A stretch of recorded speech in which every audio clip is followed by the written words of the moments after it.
All right, so in this example, we're going to take a quick revisit to the example from earlier, right? It's the exact same example, but now we'll approach it from the perspective of electric potential energy instead of electric potential. Namely, we want to find the amount of electric potential energy that it takes to place that capital Q charge at the very center of this configuration.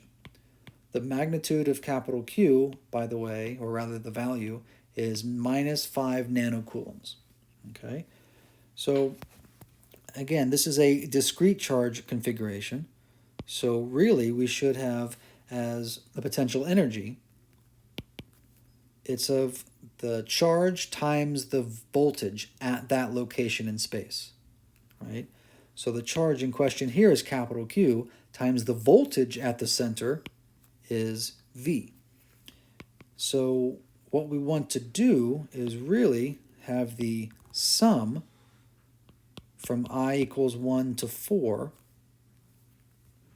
for the voltage K lowercase q over R times the capital Q, right?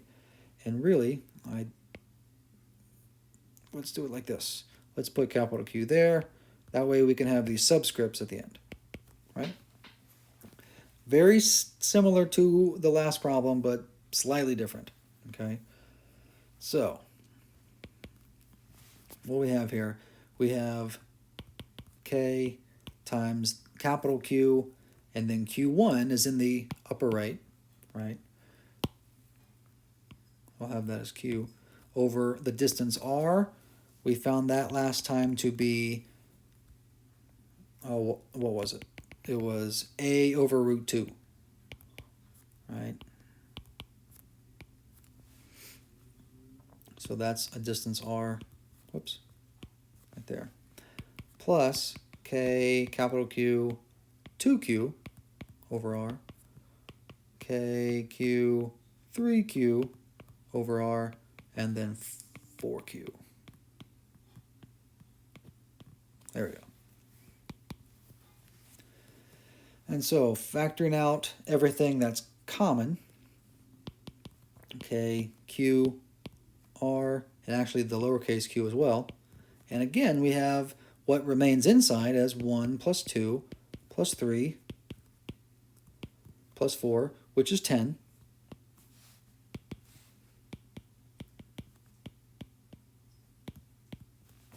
So it's looking to be pretty nearly the exact same as earlier, except we're multiplying by that capital Q.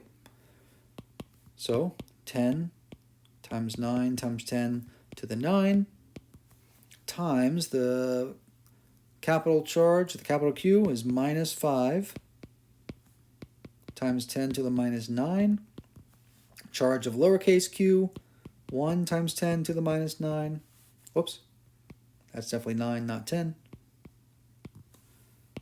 Over lowercase r, which we found was 0.2 over root 2. And this should give us a value of, finding it in my notes, negative 3.2 times 10 to the minus 6.